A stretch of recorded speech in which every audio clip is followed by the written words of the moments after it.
풍성한 한가위 되십시오. 추석 명절 풍성한 은혜 가운데 잘 보내시길 바랍니다. 많은 분들이 여러 가지 일들로 고향에 가시기도 하고 시댁에 또 이렇게 가시기도 하고 친척집에 가시기도 하신 것 같습니다. 한 3분의 1쯤, 오늘 한 30명쯤 평소보다 덜 나오셨어요. 이런 적이 별로 없었는데 명절이 바로 코앞이니까 어쩔 수 없다 생각이 됩니다. 또 어디서든 귀하고 아름다운 예배자로 다 서 있으리라 생각을 합니다. 추석에 이제 사람들을 만나잖아요. 사람들을 만나시는데 되게 어떤 얘기들을 나누시겠습니까? 풍성한 한가위 우리가 꿈을 꾸고 기대를 하지만 사실 1년 동안 우리가 지낸 것 생각하면 굉장히 어려웠잖아요. 또 복잡하고 힘든 일도 많았잖아요. 또 우리의 자녀들도 손주들도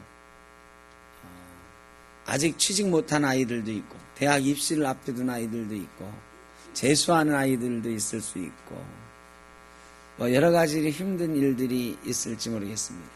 또 금년에 다 성공했으면 좋은데 어떻습니까? 여러분은 다 성공하셨습니까? 아직 성공하지 못했다 하는 분은 그나마 좀 낫고 실패했습니다 하는 분도 있을지 모르겠습니다. 금년에 이런 계획과 꿈이 있었는데 실패했습니다.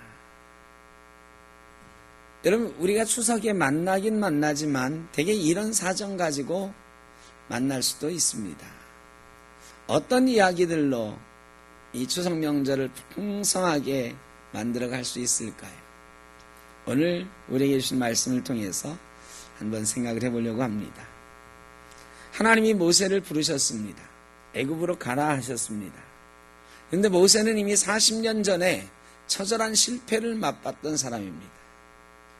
내가 모든 것을 할 수 있다고 생각하고 이스라엘 백성을 내가 구원해 보겠다 나갔다가 오히려 이스라엘 백성에게 고변을 당하고 살인자가 되어서 도망왔습니다. 40년 동안 그는 목동으로 살았고 처가살이하는 대릴사위로 살았습니다. 그의 마음속에는 내 인생은 실패했다. 내가 참 대단한 꿈을 꾸면서 성공하는 인생이 되리라.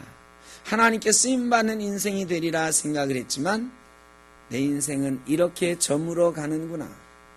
이런 생각으로 가득 차 있었던 것 같습니다. 40년간 패배의식을 쌓아가고 있던 실패의식을 쌓아가고 있던 모세를 하나님이 부르셔서 애굽으로 가라 그러니까 모세가 대번 자기의 변명을 통해서 그런 마음을 드러냅니다. 첫 번째로 모세가 드러낸 마음은 이렇습니다. 내가 누구이기에 하나님 나를 보내시려고 합니까? 나는 실패자입니다. 나는 아무것도 할 수 없습니다. 그런데 왜 나를 보내시려고 합니까? 여러분 그렇잖아요. 40년 전에 모세 같으면 야 하나님 잘 부르셨습니다. 나 말고 누가 이런 일을 하겠습니까? 했을 것 같아요. 그런데 40년 동안 처절한 패배의식에 쌓여있던 모세는 하나님 나 이제 아무것도 못합니다. 왜 나 같은 사람을 부르셨습니까? 내가 도대체 누굽니까? 하나님이 모세에게 내가 너와 함께 가겠다 말씀하십니다. 너는 대단한 사람이다. 너는 할 수 있어. 이런 얘기 안 하시고요. 내가 같이 간다. 내가 인도하여 낼 건데 너는 지팡이 들고 나를 따라오기만 해라. 여러분 40년 전 모세는 교만했습니다. 그러나 지금은 그 교만은 다 벗어졌지만 처절한 실패의식으로 가득 차 있었습니다. 그런 그에게 하나님이 내가 너와 함께 가겠다 말씀을 하십니다. 여러분 누군가 함께 한다라는 것 참 대단한 위로가 되는 말이지요. 1960년도에 도쿄 올림픽이 있었어요. 2년 뒤에 또 올림픽이 22년도인가요? 올림픽이? 맞습니까? 하여간 올림픽이 일본에서 다시 열리는데 이 1960년대 올림픽을 준비하면서 그 건물들을 많이 짓잖아요. 올림픽 경기장 이런 거. 근데 경기장을 지어놨는데 조금 보수할 일이 생겼어요. 조금 늘려야 되는 일이 생겼어요. 그래가지고 인부들이 그 건물을 약간 부숴냈습니다. 근데 부숴냈는데 그 건물 부숴낸 이 속에 공간이 이렇게 벽과 벽 사이 공간이 있었는데요. 놀라운 걸 발견했어요. 도마뱀 한 마리가 이 꼬리하고 허리 사이, 이 보통 맨 끄트머리 꼬리 같으면 끊고 도망갈 텐데 끊어내고 도망갈 수 없는 꼬리의 맨 위에 엉치뼈 있는 데에 못이 박힌 채로 대롱대롱 벽에 걸려 있는 거예요. 이 건물이 3년 전에 지은 거거든요. 근데 놀랍게도요, 대롱대롱 걸려 있는데 도마뱀이 아직 살아있는 거예요. 3년 동안 못에 박힌 채로 살아있는 거예요. 이해할 수가 없었습니다. 인부들이 공사를 중단했습니다. 그리고 어떻게 저 도마뱀이 살아있을 수 있는가 관찰하기 시작했어요. 가만히 숨어서 이렇게 봤더니요, 몇 시간 뒤에 다른 도마뱀 한 마리가 먹이를 물고 와서는 그 도마뱀에 먹여주는 거예요. 그리고 또 있다가 한참 있다 다시 와서 또 먹이를 주고요. 몇 년간? 3년간. 못에 박혀가지고 대롱대롱 걸려서 아무것도 할 수 없는 도마뱀. 그저 죽을 수밖에 없는 도마뱀이었는데 다른 도마뱀 한 마리가 함께 하고 있었던 거예요. 여러분, 함께 한다라고 하는 것은 바로 그런 거죠. 나는 아무것도 할 수 없으나 누군가 함께 함으로 내가 할 수 있게 되는 것, 살 수 있게 되는 것입니다. 그런데 지금 전능하신 하나님께서 모세에게 함께 하신다고 말씀하고 계시는 것입니다. 창세기 26장에 보면 이삭이 블레셋 사람 지역에 갔습니다. 가나안 땅에 가뭄이 들어서 블레셋 지역에 가서 잠시 몸을 피해 있는데 블레셋 사람들이 이삭이 점점 잘 되니까요, 이삭을 시기합니다. 처음에 땅을 빌려줬어요. 거기서 우물을 팠는데 물이 막 나오거든요. 그 우물 가지고 농사를 짓는데 100배나 얻었다 그랬어요. 블레셋 사람들이 보니까 배가 아프거든. 그래서 그 우물 우리 거라고, 그 땅 우리 거라고 빼앗죠. 이삭이 또 옆으로 가서 또 짓는데 또 잘 돼. 또 우물이 막 솟아나와요.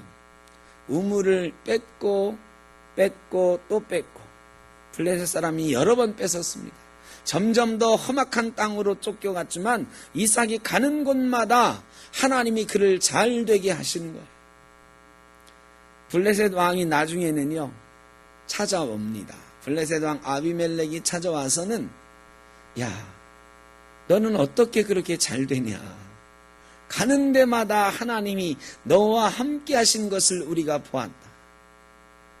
우리가 좀 미안하다. 그런데 우리가 너한테 땅도 빌려주고 가뭄 들었을 때 잘해주었던 것도 있지 않냐? 우리를 좀 받아오 그래요.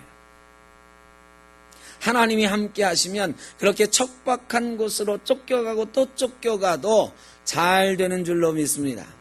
하나님이 함께 하신, 내가 하는 게 아니고, 나는 못에 박힌 도마뱀처럼 아무것도 할 수 없지만 그저 도망가는 이삭처럼 쫓겨가는 신세지만 하나님께서 우리와 함께 하시면 그 가운데서도 우리는 놀랍게 부흥하고 놀랍게 번성하고 놀라운 은혜를 맛보게 되는 것입니다. 이번 추석에 어렵고 힘든 사람들, 여러분의 자녀들, 친척들, 손주들 만나시면 꼭 말씀해 주시길 바랍니다. 하나님이 너와 함께 하신다. 모세가 그래도요 또 변명합니다. 좋습니다. 하나님이 함께 하시는 것 좋은데 하나님이 도대체 누구신데요? 하나님 이름도 나는 모르는데 뭘 함께 한다고 하십니까? 아니 이름이라도 좀 알려주고 함께 한다고 하셔야지. 나는 하나님 이름도 모르는 사람입니다. 애굽에 가면 태양신도 있고 별의별 이름이 붙어있는 많은 신들이 있는데 그 신들 속으로 하나님 가는데 하나님 어떤 분이라고 내가 소개할까요? 난 하나님 이름도 모르는데. 그랬더니 하나님께서 나는 스스로 있는 자다. 스스로 있는 자는 야훼. 이게 오늘날 여호와가 된 것입니다. 이 야훼는 원래 자음으로만 되어 있는 거 야훼라고 읽는데 사람들이 나중에 못 읽게 되니까 지들 마음대로 거기다가 모음을 붙여가지고 여호와 이렇게 읽게 된 거예요.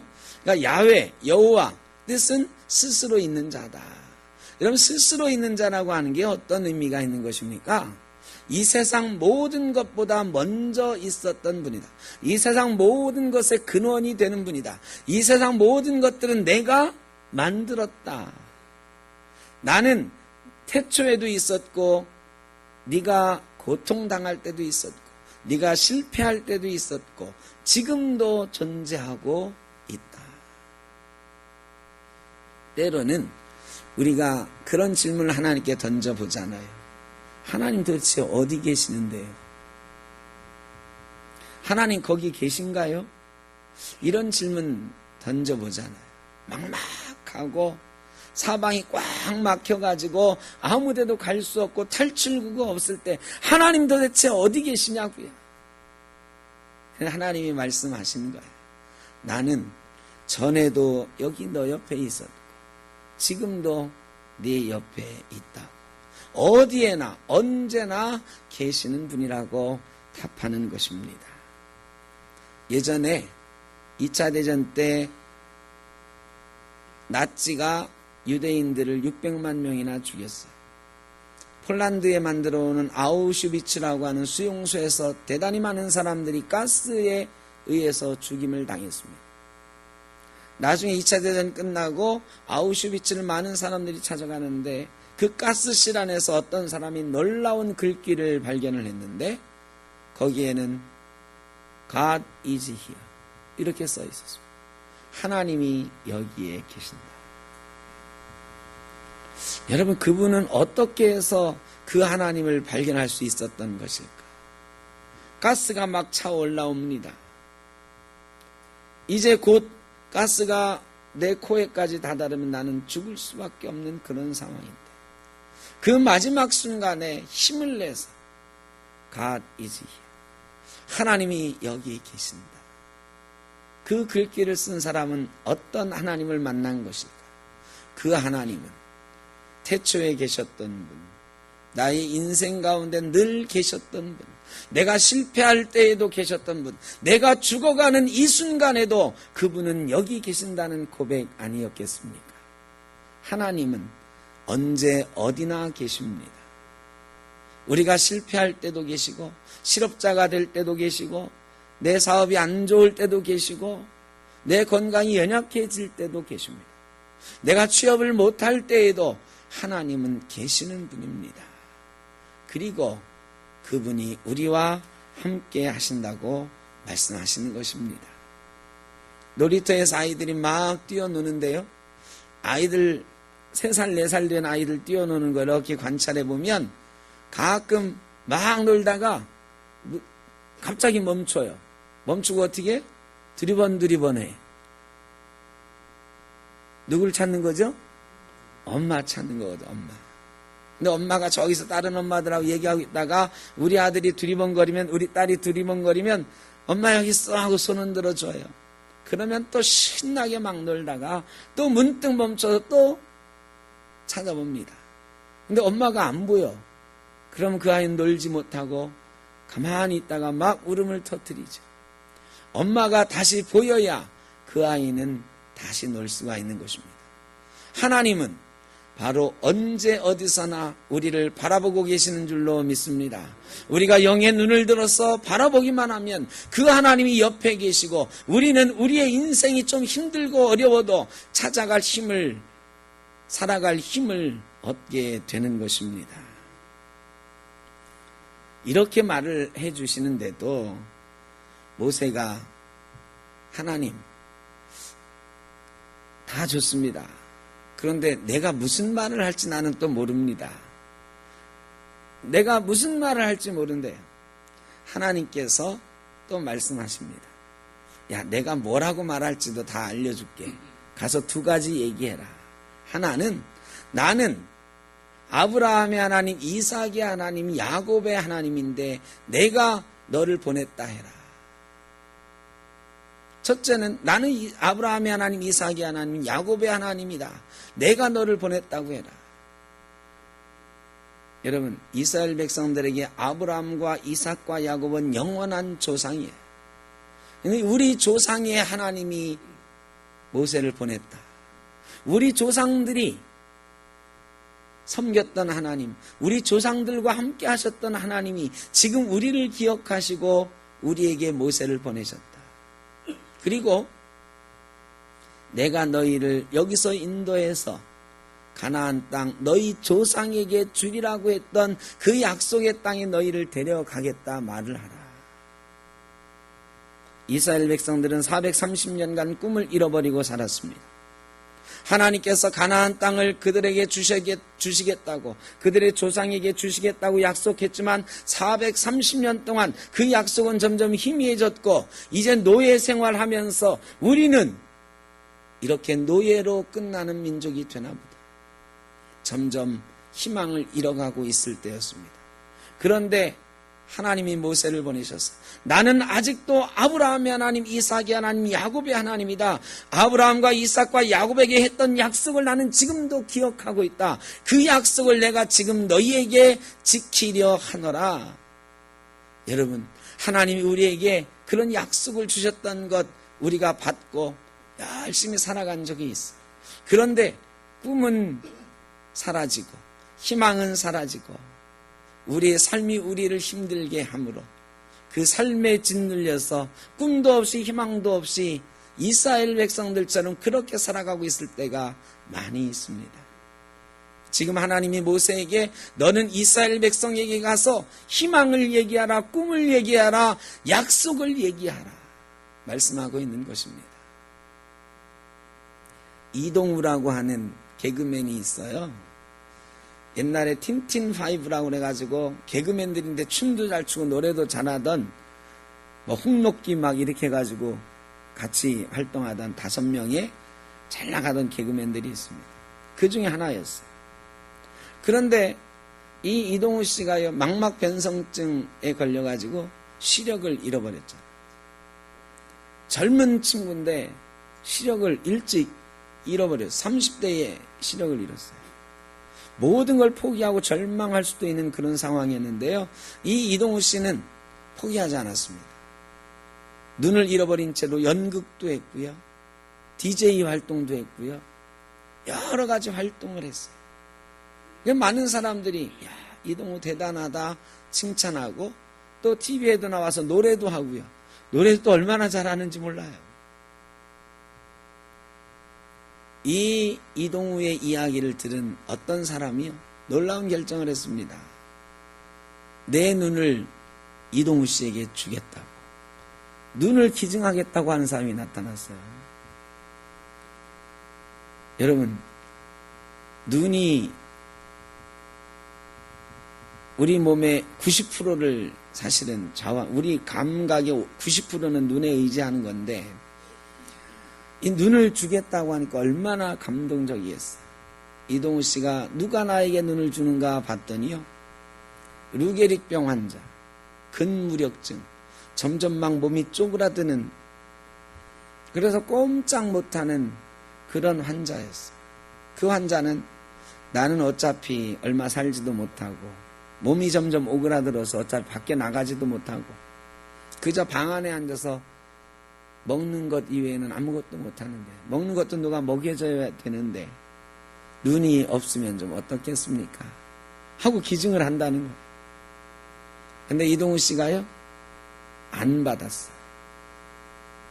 가만히 생각해 보니까 이동우 씨에게 가만히 생각해 보니까 그분은 다 없고 오직 한 가지 눈이 있는 분이고, 나는 다 있고 단 한 가지 눈이 없는 사람인데, 내가 그 한 가지 모자란 것 채우기 위해서 그 한 가지 가지고 있는 분의 그 눈을 받는다는 것, 해서는 안 될 일인 것 같다.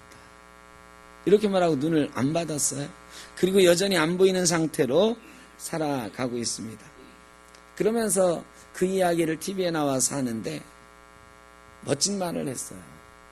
인생은 링에 올라가서 막 두드려 맞는 로키와도 같은 인생이다. 그런데 싸워서 이기느냐가 중요한 것이 아니라 맞으면서도 포기하지 않고 꿈을 갖는 것, 그게 중요한 것 같다.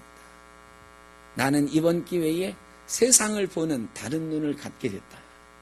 내가 비록 그 사람에게서 눈을 받지 않아 앞으로도 못 보면서 살게 되겠지만 나는 다른 눈을 갖게 되었다. 나에게 눈을 주겠다는 사람이 있었다는 것, 누군가에게 눈까지 주려고 하는 사람이 있었다는 것, 그리고 그런 사람들로 세상은 아름다워진다는 것, 뭐 여러 가지 이야기를, 세상을 보는 다른 눈, 저희에게도 있기를 바랍니다. 세상 사람들은 다른 눈 가지고 세상을 보지만 우리는 하나님을 바라봅니다. 하나님이 주신 영의 눈으로 우리의 인생을 바라보는 것입니다. 하나님이 오늘 이스라엘 백성들에게 꿈을 가지라, 희망을 가지라, 희미해졌던 그 약속을 뚜렷하게 기억하라고 말씀하고 계시는 것입니다. 저와 여러분에게도 하나님께서 말씀하시는 거예요. 희망을 가져라, 꿈을 가져라, 내가 너와 함께 하겠다. 그 희망이 있으면, 그 꿈이 있으면 이스라엘 백성이 애굽에서 나온 것처럼 너희도 지금 어렵고 힘든 상황에서 내가 건져내겠노라. 여러분, 이번 추석에 많은 분들을 만나게 되실 텐데 하나님이 함께 하십니다. 희망을 잃지 마십시오. 꿈을 가지십시오. 하나님이 그 꿈과 함께 하실 것입니다. 이렇게 격려하고 위로하고 함께 은혜 가운데 꿈으로 나가시기를 주 이름으로 축원합니다. 이러면 모세가 힘을 얻고 막 이제 달려가야 되잖아요. 근데 여러분 죄송합니다. 우리가 읽은 3장의 말씀뿐만 아니라 4장에 이어서 계속해서 나는 못 갑니다. 나는 이래서 못 갑니다. 변명하는 게 나와요. 네 번째 변명, 하나님 그렇게 억지로 가라고 하시면 내가 가긴 가겠는데, 하나님 내가 40년 전에도 실패했는데, 지금 40년 전에 내가 왕자의 몸이었는데도 실패했는데, 지금 이렇게 다 늙은 몸으로 목동이었던 내가 가가지고 말한다고 바로가 듣겠습니까? 아니, 내 동생 뻘 되는 걔도 내 말 안 들어서 나 죽이려고 했는데 얘는 나를 알지도 못하고 우리 어머님 돌아가셨고 애굽에 이제 끈이란 건 아무도 없는데 얘가 내 말 듣겠습니까? 나 가자마자 맞아 죽는 거 아닙니까? 바로가 말이죠. 태양신의 아들이라고 그러는데 내 말을 들을 리가 없습니다. 하나님, 그래도 갈까요? 하나님이 그래, 바로가 말 안 듣는 거 내가 안다. 말 안 들을 거야. 그런데 내가 강한 팔로 애굽을 쳐서 그가 말을 듣게 할 것이다. 실제로 바로가 말을 안 듣고 10가지 재앙으로 두드려 맞고 난 다음에 이스라엘 백성을 보내잖아요. 하나님이 강한 팔로 치시겠다. 그 후에 바로가 말을 들을 것이다. 여러분, 우리 인생이에요. 금방 되는 일은 아무것도 없어요. 10번 찍어 안 넘어가는 나무 없다 그러잖아요. 그런데 문제는 10번 찍기가 힘든 거잖아요. 그렇죠? 한 번 해보고, 두 번 해보고, 세 번 해봐서 안 되면 되게 포기하잖아요. 그런데 하나님이 10번 때려서 애굽을 넘어뜨리셨거든요. 여러분, 하나님이 강한 팔로 치신다 말씀하십니다. 우리가 포기하지 않고 끝까지 가기만 하면 하나님이 때리시고 또 때리셔서 우리 앞에 놓여있는 장벽을 무너뜨리시고 우리를 가로막고 있는 상황을 무너뜨리시고 우리를 건져내시겠다 말씀하고 계시는 것입니다. 여러분, 금년 9월까지 열심히 했어요. 매달 열심히 했어요. 순간순간 열심히 했어요. 그래도 되지 않았는데 남은 3개월 동안 뭐가 되겠습니까? 여러분, 우리는 안 될 것 같아도 하나님은 때리고 때리셔서 마침내는 우리의 상황을 변화시키시고 우리를 애굽에서 건져내시는 줄로 믿습니다. 가나안 땅으로 우리를 인도해 가실 것입니다. 여러분, 추석에 세상의 풍성함을 우리가 자랑하는데 이번 추석에는 하나님이 우리와 함께 하시는 것, 하나님이 우리에게 금년에 주셨던 꿈과 희망을 아직도 하나님 포기하지 않으시고 우리를 위해서 여전히 때리고 계신다라는 것, 강한 팔로 움직이고 계신다라는 것 기억하는 한가위 되시면 좋겠습니다. 마지막으로 한 가지 더 말씀하세요. 그리고 너희가 나올 때에 그냥 나오지 않고 애굽 사람들에게 금은 폐물을 받아서 나오게 될 것이다. 여러분, 하나님이 우리를 이기게 하시는데 애굽 사람들이 빨리빨리 나가라고, 우리가 아직 준비가 안 됐다, 우리 금은 다 줄게, 빨리 나가라고. 나중에 그러잖아요. 여러분, 하나님이 이기게 하실 때는 완벽하게 완전하게 이기게 하시는 줄로 믿습니다. 지금은 보잘것없어요. 애굽에서 노예 생활하는 별 볼 일 없는 그런 사람들. 그러나 하나님이 우리를 이기게 하실 때에는 그냥 이기게 하지 않으시고 우리의 상황을 완전히 뒤집어서 완전한 승리를 얻게 하시는 줄로 믿습니다. 여러분, 씨름 좋아하시나요? 씨름 별로 안 좋아하십니까? 씨름이 이제 추석이라 아마 이번에도 중계를 한대요. 김천호 집사님 광고 보셨다니까. 씨름을 이번에도 중계를 한다는데 요즘은 이 씨름 선수들이 너무 튼튼해져 가지고요, 체격이 너무 커졌어. 그래 막 100kg씩 이렇게 나가니까 화려한 기술이 좀 별로 안 나와요. 근데 원래 씨름이 굉장히 화려합니다. 두 사람이 삿발을 잡고 이렇게 넘어뜨리는 경기잖아요. 넘어뜨리는 방법이 무궁무진해요. 그런데 그 중에서 제일 화려한 기술이 뒤집기라고 하는 기술, 뒤집기. 이 뒤집기는 말이죠, 저처럼 키가 작은 사람이 큰 사람을 이기는 아주 좋은 방법이에요. 이 삿발을 둘이 잡고 어깨를 맞대잖아요. 그럼 키가 작은 사람이 저절로 어떻게 돼요? 밑으로 이게 자꾸 들어가요. 밑으로 가면 원래 불리한 거죠. 위에서 찍어 누르면 폭 쓰러질 것 같잖아요. 실제로 밑으로 이 사람이 파고들면 덩치 좋은 사람이 이렇게 자꾸 막 밑으로 누르지요. 누르느라고 힘을 가해요. 힘을 밑으로 막 갈 수밖에 없는데 이 작은 사람이 땅에서 한 10cm, 20cm 다 땅에 단 것 같은데요. 이 사람이 순식간에 이걸 뒤집는데요. 이렇게 돼 있던 몸을, 하여간 몸이 굉장히 유연해야 할 수 있는 기술이죠. 이거를 자기 몸을 완전히 뒤집는 거야. 순간적으로 뒤집으면요, 힘을 밑으로 막 주고 있던 사람이 이걸 갑자기 힘을 뺄 수가 없으니까 이 뒤집는 기운에 확 뒤집어져서 넘어가는 거예요. 이런 씨름에 이번 추석에도 그런 기술이 좀 볼 수 있으면 좋겠는데, 하여간. 여러분, 인생은 말이죠, 이 뒤집기 하는 재미로 사는 거죠. 근데 세상 사람들은 잘 못 뒤집어요. 뒤집을 수 있는 사람이 많지 않아. 근데 하나님께서 오늘 우리에게 말씀하시는 거예요. 하나님이 완벽하게 뒤집어 놓으시겠다. 애굽 바로를 쳐서 애굽 바로가 너희를 나가게 하게 할 것이다. 애굽 사람들이 너희를 얼른 나가라고 금은 보화를 너희에게 줄 것이다. 여러분, 노예였던 이스라엘 백성, 430년간 꿈이 없이 살던 이스라엘 백성이 완벽하게 뒤집어지고 하나님의 놀라운 역사 가운데 놀라운 승리를 거두게 될 것을 말씀하시는 것입니다. 하나님을 바라보면, 하나님이 우리와 함께 하시면 우리 인생은 이렇게 대역전, 대뒤집기의 승리를 거둘 수 있는 줄로 믿습니다. 금년에 9월 달까지 혹시 아직 이루지 못했다 하더라도 여러분, 꿈을 잃지 마십시오. 인생 80까지 아직 이루지 못했다 하더라도 여러분, 아직도 늦지 않았습니다. 하나님이 여든된 모세를 부르셨습니다. 430년 된 이스라엘 백성을 노예에서 건져내시겠다 말씀하셨습니다. 노예들에게 그 주인 되었던 나라에서 금은 보화 내주어서 나가게 하겠다 말씀하셨습니다.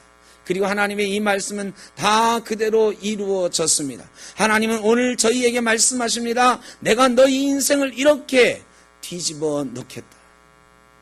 하나님이 모든 상황을 깨뜨리시고 우리를 번성하게 하시고 우리를 자유케 하시고 꿈과 희망을 살려주시고 그 꿈대로 되게 할 줄로 믿습니다. 모세의 하나님은 우리의 하나님이십니다. 죄로 인해서 죽을 수밖에 없었던 저희였지만 하나님께서 예수 그리스도를 이 땅에 보내셔서 십자가 지게 하심으로 우리 인생을 뒤집어 놓으셨습니다. 죄로 인해 죽을 수밖에 없었던 사탄의 역사가 지배하던 이 세상을 오히려 주님의 세상으로, 성령이 지배하는 세상으로 바꾸어 놓으셨습니다. 지금 그 하나님께서 우리에게 말씀하시는 것입니다. 가라. 꿈과 희망을 놓지 말고 약속을 기억하고 가라 말씀하십니다. 이번 한가위에 무엇으로 풍성해지겠습니까? 세상으로는 우리의 삶이 뻔합니다. 그러나 이 하나님의 말씀 붙들고 풍성한 은혜 가운데 승리를 나누는, 꿈을 나누는 저와 여러분, 또 우리의 가족들 되시기를 주의 이름으로 축원합니다. 기도하겠습니다. 사랑의 아버지 하나님, 한가위가 코앞이지만 우리의 삶은 여전히 힘들기도 하고 건강이 연약하기도 하고 우리의 꿈은 점점 희미해져 가기도 합니다. 금년에 가졌던 꿈들이 점점 물거품이 되어 가는 것 같기도 합니다. 어떤 이는 풍성한 열매가 있으나 어떤 이는 아직도 곤궁한 가운데 있습니다. 그럼에도 우리는 한가위에 풍성한 은혜를 꿈을 꿉니다. 하나님이 우리와 함께 하신 것을 발견하는 한가위 되게 하여 주옵소서. 하나님이 우리에게 꿈과 희망을 주시는 것, 약속하시는 것 기억하게 하여 주옵소서. 그리고 한가위가 하나님의 은혜로 풍성해지게 하시고 하나님 주신 꿈과 희망으로 풍성해지게 하시고 우리의 남은 인생이 하나님이 역전케 하시는 놀라운 인생 되도록 복내려 주옵소서. 믿음의 눈으로 하나님 볼 때에 이 모든 것이 우리의 삶 가운데 이루어질 줄 믿사오니 주님 함께하여 주옵소서. 예수님의 이름으로 기도하옵나이다. 아멘.